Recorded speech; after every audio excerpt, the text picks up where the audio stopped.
Hello, everyone, and welcome to another podcast from English Learning Hub. I'm Emily, and I'm joined by my co-host Liam. Hi, everyone. We're really excited to talk about a fantastic book called Atomic Habits by James Clear in today's podcast. We'll explore what the book is all about and share how you can use its ideas in your everyday life, whether you're just starting to build new habits or looking for ways to make small improvements that add up to something big. You're in the right place. We'll keep our language simple and clear so it's easy for everyone to follow. Let's get started with the main idea of the book. The title, Atomic Habits, is all about the power of tiny changes. Atomic means really small, and habits are the things we do every day. James Clear shows us that even tiny changes, when done regularly, can make a huge difference over time. Right. Imagine adding a single drop of water to a bucket every day. Eventually, the bucket fills up and overflows. The idea is that small actions repeated consistently can lead to amazing results. And the book breaks it down into 4 simple ideas, making the habit obvious, attractive, easy, and satisfying. Let's dive into what that means, starting with making your habit obvious. Making it obvious is really about creating clear reminders for yourself. If you want to drink more water, for instance, try placing your water bottle somewhere you can see it often. That little visual reminder can encourage you to take a sip throughout the day. Or if you're trying to remember to take a break or read a bit, writing it down on a sticky note and placing it on your desk or mirror can help.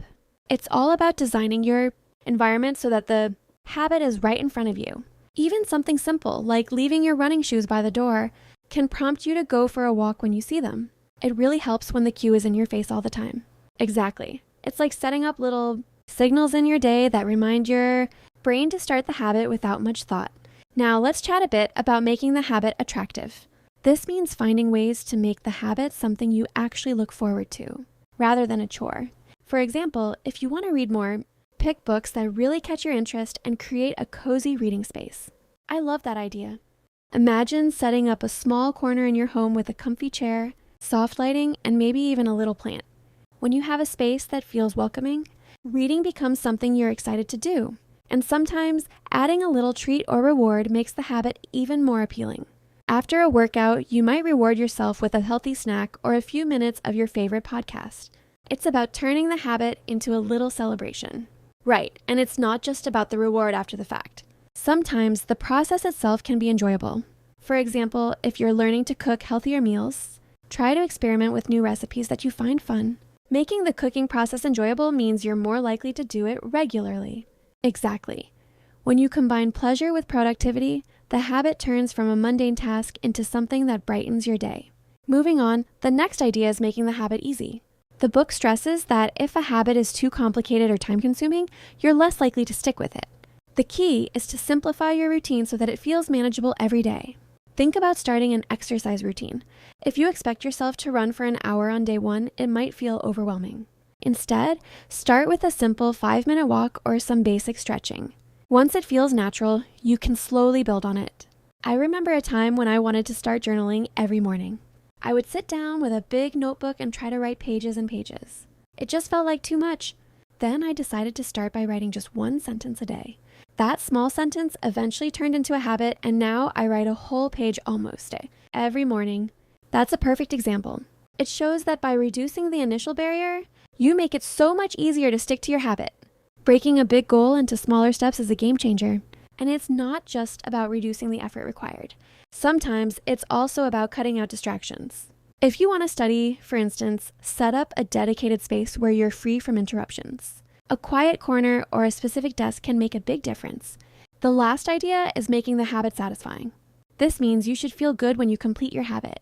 When that feeling of satisfaction hits, it creates a positive cycle that makes you want to do it again. I find this part really interesting. For example, when you save a little money each day, even if it's just a few dollars, seeing your savings grow can be incredibly satisfying. It gives you a real sense of accomplishment. And tracking your progress can be very powerful too. Some people like to mark a calendar every day they stick to their habit. Watching a chain of check marks grow can really boost your motivation. Yes, that visual reminder of your progress reinforces the behavior, and soon it becomes almost automatic. Your brain starts associating the habit with that good feeling. So, when you combine all these ideas, making your habit obvious, attractive, easy, and satisfying, You create a system that can transform your life over time. It's all about those little steps that build up into something significant. Absolutely. Instead of trying to change everything at once, it's about those tiny, manageable actions that add up. And with a bit of patience and persistence, even the smallest steps can lead to big changes. And the beauty of these principles is that they work for everyone. Whether you're aiming to get healthier, learn a new skill, or simply organize your day, these ideas can guide you on your journey. You know, I've seen this in action with my own routines. For example, a couple of years back, I decided I wanted to read more. I used to think, I don't have time to read a whole book, but then I started reading just one page every night before bed. Before I knew it, I was reading several books a year. It was all about making it so easy that it didn't feel like a burden. That's a great example. I had a similar experience with my morning routine. I used to hit the snooze button multiple times and my mornings were rushed. Then I started setting out my clothes the night before and placing a motivational note on my bedside table. Those small changes helped me wake up with a bit more purpose and calm. And sometimes it's these tiny adjustments that lead to other positive changes. Once you start with one small habit, you feel more confident in your ability to change. And then you begin adding other small habits that further improve your life. Let's talk a bit more about applying these ideas in real life. Think about exercise, for instance. If you want to start working out, you might set a rule for yourself. Every morning, as soon as you wake up, do a 5-minute stretch. It sounds so simple, but it really works.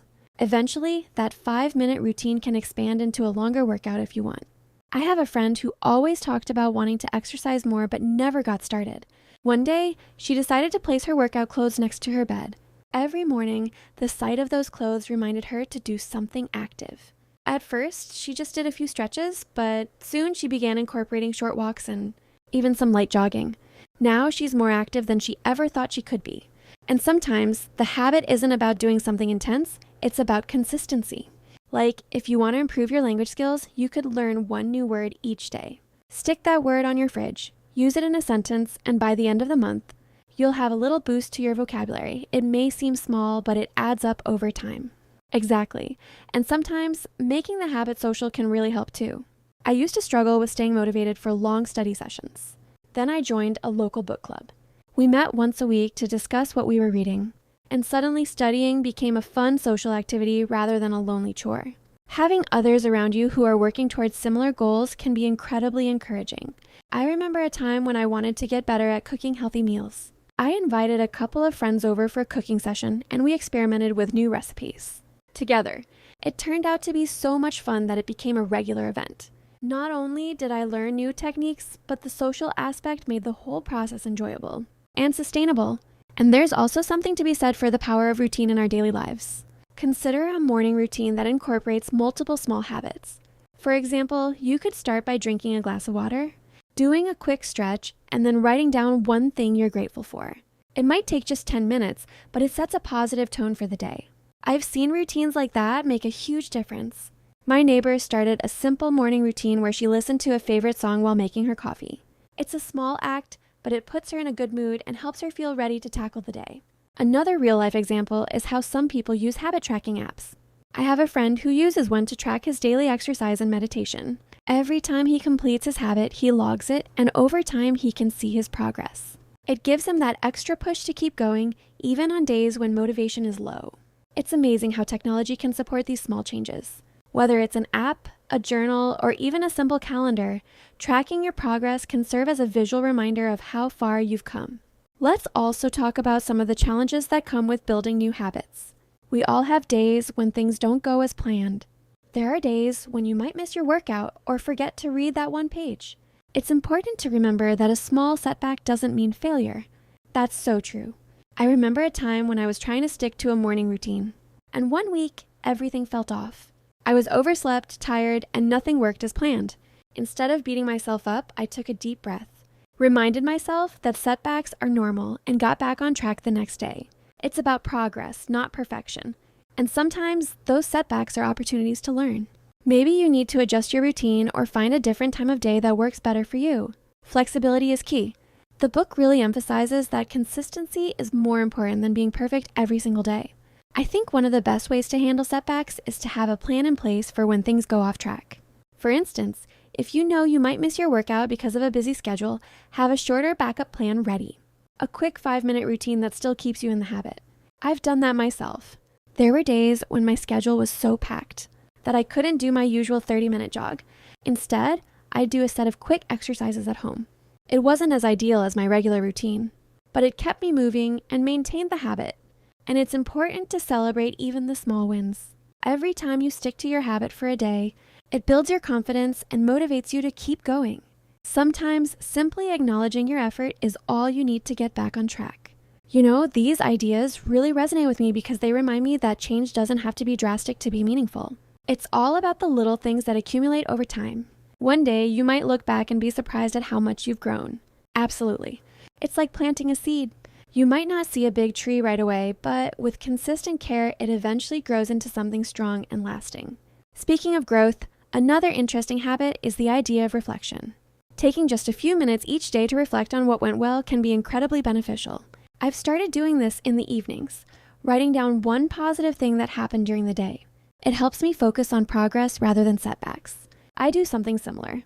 I keep a gratitude journal and note 1 or 2 things I'm thankful for each day.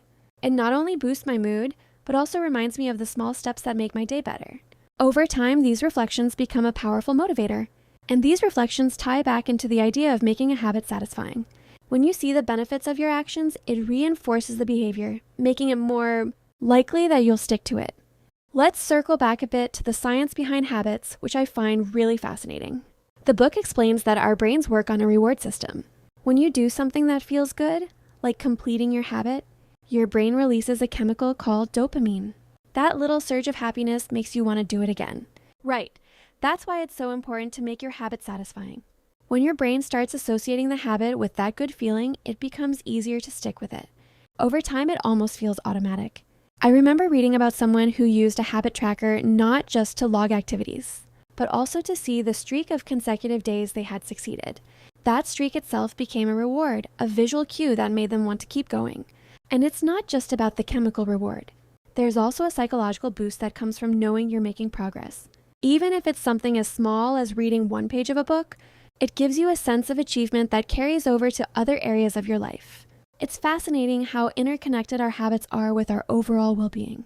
Small positive habits can improve your mood, increase your productivity, and even boost your confidence. And as you build more positive habits, they tend to reinforce each other. Exactly. It becomes a virtuous cycle. The more you succeed, the more motivated you feel to try new things. And each success builds momentum for the next step. You know, it's also interesting how different people adopt these habits in various ways. I have a friend who uses music as a trigger. Every time she starts cooking a healthy meal, she plays a specific upbeat playlist that she associates with that activity. It sets the mood and makes the entire process more enjoyable. That's a cool idea. I once met someone who combined exercise with nature. Instead of doing a routine workout at home, she goes for a walk in a nearby park. The fresh air and natural scenery make her feel energized and happy, which reinforces the habit of exercising. And then there are those who make their habits social. For instance, joining a group that shares your goal, like a running club or a book discussion group, can add an element of accountability and fun. It's much harder to skip a habit when you know others are counting on you to be there. I've experienced that firsthand. I joined a local cycling group a few years back. Not only did it make my workouts more enjoyable, but the social aspect kept me committed, even on days when I wasn't feeling my best. It transformed exercise from a solitary task into a shared experience. It's these real-life examples that really show how versatile the ideas in atomic habits can be. The principles can be applied in so many different contexts, whether it's personal development, health, learning, or even social connections. And that's why I love this book. It doesn't just tell you to set goals. It gives you a framework to build habits that actually work in everyday life. It's practical and adaptable to all kinds of lifestyles. I think one of the key takeaways is that you don't have to overhaul your life overnight. Even the smallest positive change can lead to major improvements over time. And that's something really empowering to remember. Definitely. It reminds us that we have the power to shape our lives, one tiny decision at a time. Instead of feeling overwhelmed by the need for a big transformation, we can focus on making small, consistent improvements. And speaking of consistent improvements, let's talk about how you can start today. Maybe you're wondering which habit to begin with. I suggest picking one that feels manageable. It could be something as simple as drinking an extra glass of water each day, reading a page of a book before bed, or even taking a short walk after lunch. I agree. The best habit to start with is the one that feels most doable. Once you've experienced the benefits of one small change, you might feel inspired to add another. It's all about building confidence through success. Another interesting idea from the book is the concept of habit stacking. That means linking a new habit to an existing one. For example, if you already brush your teeth every morning, you might add a 2-minute stretching routine right after. Since you already have a strong habit, it's easier to attach a new one to it. I've tried that myself. I pair my morning coffee with a quick review of my goals for the day. It used to feel like an extra task, but now it's a natural part of my routine. I can't imagine starting my day without it. Habit stacking is a brilliant strategy because it builds on what you already do without requiring a major change. It makes the process feel seamless and natural. And as you continue to build these small routines, you might notice that they begin to interact in wonderful ways. Your morning stretch might give you more energy for your coffee review, which in turn makes your entire day more positive. It's all interconnected. Each habit reinforces the others, and soon you have a whole system of small changes that improve your overall life. One more real-life example I'd like to share is from my cousin. She wanted to become more organized at home. Instead of trying to clean her entire house in one go, she started by focusing on just one drawer each day. At first, it was just a few minutes of tidying, but over time, that small effort turned into a regular cleaning habit. Now her house is much more organized and she feels less stressed. That's such a relatable example. Many of us struggle with organization because we set too high an expectation. Breaking it down into smaller daily tasks makes it much more manageable. It shows that progress can be made one tiny step at a time, and this idea applies to many areas of life. Whether it's managing finances, improving your health, or even learning a new skill, the core concept remains the same. Start small, be consistent, and celebrate your progress along the way. I truly believe that understanding and applying these ideas can lead to a more fulfilling and balanced life. It's not just about achieving a goal. It's about enjoying the journey and learning to appreciate the small victories that come with it. And remember, every habit you build contributes to a larger picture of growth and self-improvement. Even if the changes seem insignificant day by day, over time they create a powerful, positive shift in your life. As we wrap up our discussion today, I hope you feel inspired to take that first small step. Choose one habit that resonates with you and start applying these principles. It might be challenging at first, but trust that with persistence, those tiny actions will add up to something truly transformative. Absolutely. Every day is a new opportunity to make a positive change. And if you ever find yourself struggling, remember that setbacks are just part of the journey. Each day brings a fresh start, and every effort you make is a step toward a better version of yourself. Thank you so much for spending this time with us on English Learning Hub's podcast. We truly appreciate your support and hope you feel empowered to start or continue your journey towards self-improvement. We hope you enjoyed our discussion on atomic habits and picked up some useful tips to help you make positive changes in your life. Don't forget to hit like, subscribe, and ring that bell so you never miss an episode. If you have any questions or want to share your progress, please leave a comment below. We love hearing your stories and how these small changes are making a difference in your life. Remember, every small step counts.